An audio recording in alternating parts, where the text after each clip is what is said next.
lógica, por exemplo, é uma outra questão. Uma outra questão. Então, o computador ele traz uma nova configuração de mundo, certo? Essa questão computacional é interessante, porque o mundo precisa passar por essa questão de mudança, e aí o design tem um papel essencial. Câmera, por exemplo. Por que as câmeras digitais têm esse formato ainda? Porque é no formato do filme, percebem? Não tem mais filme.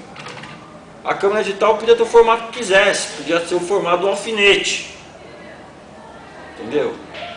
Então, enquanto não se pensar essas questões da hibridez e dessa coisa líquida que o computador traz em todas as suas implicâncias, não vai dar para pensar nessas possibilidades híbridas, certo? O computador é um aparelho híbrido por excelência, não tem nada mais híbrido em termos de linguagem do que o que esse potencial latente que o computador traz. Agora, fica-se pensando ainda em termos da modernidade, em termos da máquina. O computador não é máquina, é aparelho, é diferente. As máquinas trabalham, os aparelhos brincam, jogam. Então, usar computador não é trabalho, é jogo. Jogo do quê? Permutar símbolos, trocar símbolos. Percebem? Troca. Você faz trocas, não faz trabalho. Então, essa questão do aproveitamento das linguagens híbridas passa por essa concepção de jogo, que aí dá para ficar horas falando aqui, certo? Mas isso é necessário ter em mente.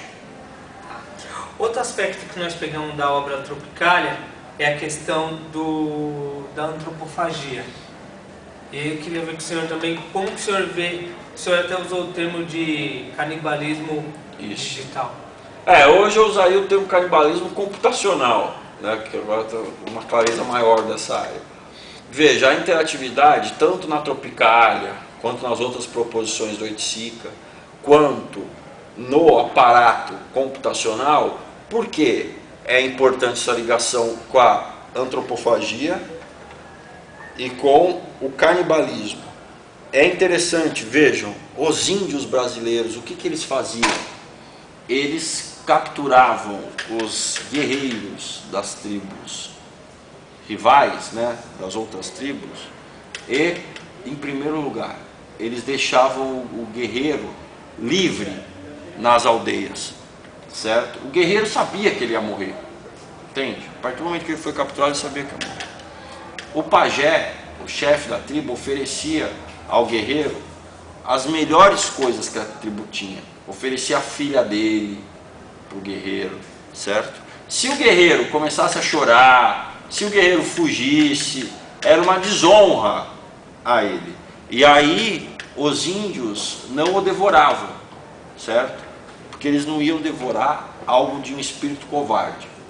Então o que acontece? O guerreiro tinha que ser valente e provar sua valentia para ser devorado, canibalizado.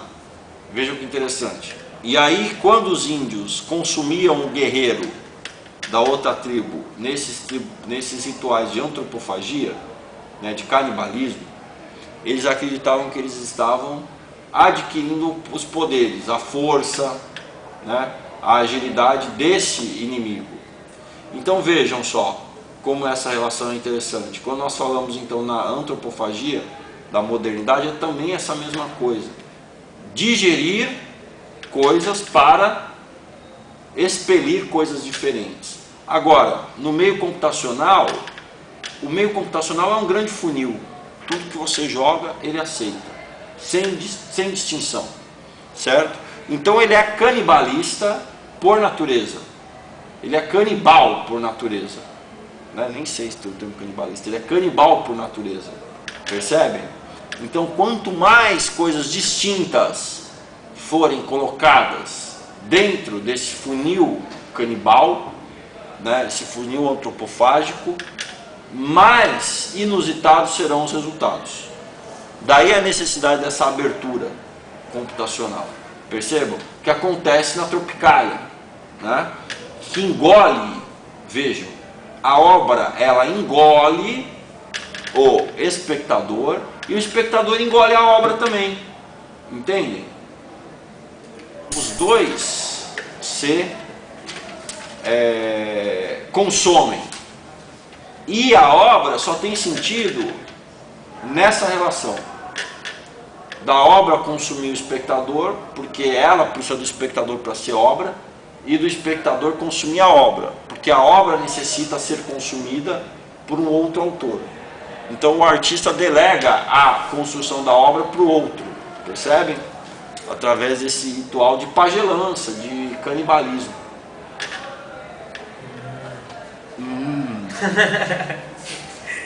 Tá. Eu acho que é só, pelo menos o que a gente anotou aqui. Você tem alguma pergunta que você quer fazer, Mogi? Não, uma coisa que me deixou curioso é que, em vez de falar hibridismo, você falou hibridez, né? Tem algum motivo especial? Não, é tudo essa questão da hibridização. Outra coisa que eu fiquei encucado também é a diferença de termo, de usar o digital para o computacional. O senhor sempre fez essa diferença. Olha, eu vou falar digital. Digital vem do quê? De dígito. O que é o dígito? É a unidade mínima de um sistema discreto. Um sistema discreto, um sistema que tem o quê? Uma quantidade limitada de dígitos. Por exemplo, o alfabeto, ele é digital. Por quê? Porque ele é composto por dígitos, percebe?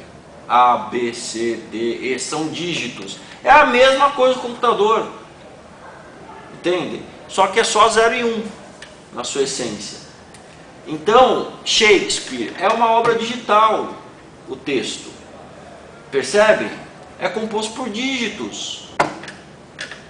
Bach é digital, porque a notação musical é digital também, é um sistema discreto. A diferença é que o computador só opera atualmente com zeros e uns, só que num sistema tão poderoso que com esses zeros e uns ele consegue dar conta de todas as linguagens, entendem? Essa é a diferença, que o computador ele dá conta de tudo. Mas Shakespeare é tão digital quanto, daí essa diferenciação entre digital e computacional. Máquina de escrever, por exemplo, vocês já pensaram? A máquina de escrever, ela é digital. Ela é digital, porque ela opera com dígitos. A, B, C, D. Mas ela não é computacional. Entenderam? Por quê? Porque ela não consegue editar o texto. Ela não processa o texto. Ela só digita. Vejam, ela só digita. Quando você tem um texto na máquina de escrever, o que você vai fazer? Digitá-lo. Então é digital. Percebe? Tanto que você usa a sua digital para fazer isso. Certo? Então é digital também, porque é um conjunto de dígitos discretos, igual ao computador. Só que o computador tem essa capacidade de processar e ressignificar, que a máquina não. Por isso que o computador é aparelho e a máquina é máquina. A máquina trabalha. Vejam, você aperta o A, você fez esse esforço, apertou o A, saiu lá e bateu o A no papel.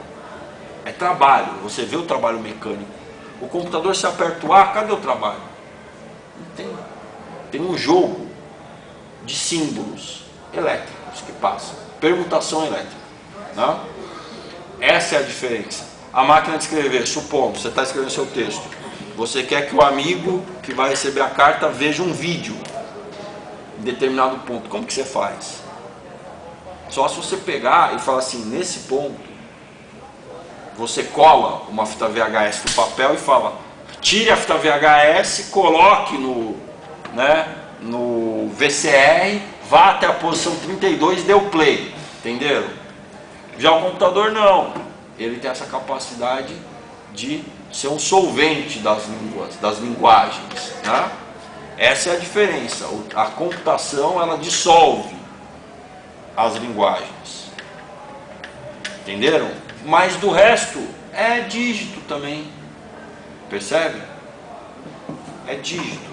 Uma opinião do senhor ter, como o senhor descreveria, qual a sua opinião sobre o artista, o Hélio Oiticica, e o que o senhor acha da obra Tropicalia? Olha, a Hélio Oiticica para mim é o maior artista brasileiro que já houve, certo? Até arriscaria que os dois maiores, os dois artistas mais importantes do século XX são Duchamp e Hélio Oiticica.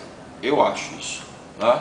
Duchamp pela completa, o mundo não seria o que o mundo é hoje sem Duchamp, isso com certeza, né? Isso com certeza, não seria. E Hélio Oiticica mudou completamente o